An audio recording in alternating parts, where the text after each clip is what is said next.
Okay, so let's dive into a pretty incredible story. We're going to look at how one of the biggest banks on the planet, JPMorgan Chase, is making this massive strategic bet on artificial intelligence. And this isn't just a minor update. We're talking about a plan to fundamentally re-engineer their entire company from the inside out. And they are not messing around. To get this whole thing off the ground, their upfront investment was, get this, $1.5 billion. Yeah, so right away, you know this isn't some side project. This is a dead serious declaration of where they think the future is, and the stakes could not be higher. And here's the vision, right from the source.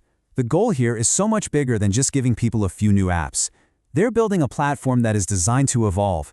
It starts with simple tools to help out, but the end game is to create fully autonomous agents that can manage entire complex workflows all on their own. It's a total reimagining of what work even means at a company this size. So why? Why drop $1.5 billion on this? What's the problem they're trying to solve? Well, JPMorgan Chase basically declared war on something they call friction. And what they mean by that is all the inefficiency, the wasted time, the bureaucratic sludge that costs them millions of dollars every single day. Let me give you a really tangible example. Before this whole AI push, you could have a brilliant, highly paid analyst at the investment bank spending their entire 10-hour day just hunting for data, digging through reports, sifting through databases, just gathering information. And here's the crazy part. After all of that manual labor, the actual important work, the strategic thinking, the part where they actually write the report, that only took about an hour. Think about that imbalance. It's unbelievably inefficient and expensive. And when you zoom out, this is what a typical day looked like for so many of their skilled employees. A staggering 90% of their time was getting sucked up by these low-value, repetitive tasks. That leaves just a tiny sliver, 10%, for the actual critical thinking and analysis they were hired for in the first place.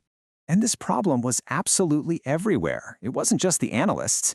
You look at their software developers, they were losing almost a third of their time just debugging code. Their call center agents had to juggle 4 or 5 different systems just to answer a single customer question. And in compliance, manual reviews were costing a fortune. When you add it all up, this friction was costing them an estimated $200 to $300 million every single year. So how do you fix a problem that big? Well, they didn't just go out and buy some off-the-shelf software.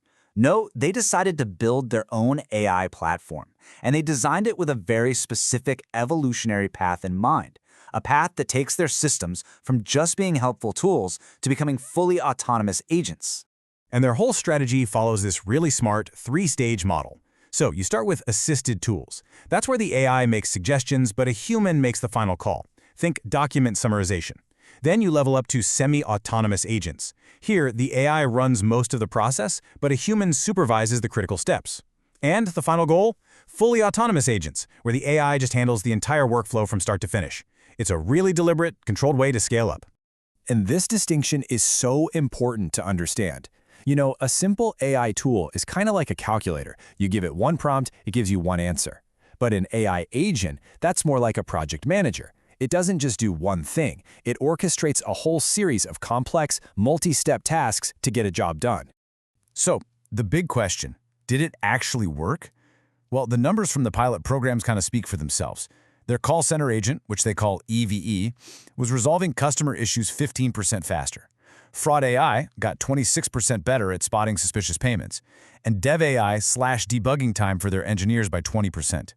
These are not small theoretical gains. These are real, powerful results. Okay, so the tech is obviously powerful, but how on earth do you roll something like this out inside one of the most heavily regulated institutions in the world? A place where a single mistake can have massive consequences. The answer is with extreme, almost fanatical discipline. They didn't just flip a switch. Their rollout was incredibly methodical. It started with a pilot for 60,000 employees. But then came the most important part, a 6-month shadow mode. This is genius. The AI was running in the background, making decisions right alongside the human employees, but it couldn't actually do anything. This let them test, validate, and fix bugs for months before ever letting it touch a live system. And they built in so many layers of safety. For starters, they have kill switches that can shut down any agent or even the entire platform in an instant. They have dashboards monitoring everything in real time, 24/7. And this is crucial. They're constantly running fairness audits to make sure the AI isn't developing biases. On top of all that, they're pouring money into cybersecurity to defend against new AI-specific threats.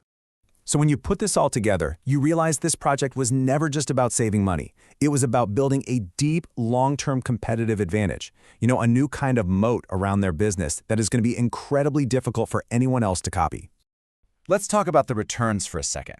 Looking across all the pilot programs, on average, they saw an efficiency gain of 22%. I mean, that is just a stunning, immediate boost to productivity across the entire organization. And what about that huge initial investment? Well, the entire $1.5 billion cost is projected to pay for itself in just 12 to 18 months.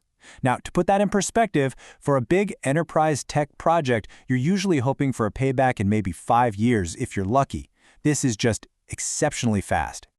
And if you want to understand the sheer scale we're talking about, just look at their fraud AI agent. It now autonomously processes $8 trillion in payments every single day. It's scanning for fraud at a scale and speed that no human team could ever hope to match. The numbers are just colossal. All of that scale, all of that data, it all fuels their real long-term advantage, something called the data network effect. It's a really powerful idea. Basically, the more people use the system, the more data it collects, and the more data it has, the smarter and better it gets for everybody. And this creates this incredible virtuous cycle, right? The platform gets better, so more people use it, which generates more data, which makes the platform even better. It feeds on itself, and that's the moat. A competitor can't just buy their way in. This is something you have to build over time with massive scale. It's a powerful, self-improving advantage. Which really brings us to this one final, provocative question. When you see a move like this, it suggests a fundamental shift is happening. So you have to wonder, in this new age of AI, is a bank's most valuable asset no longer its financial capital, but its data?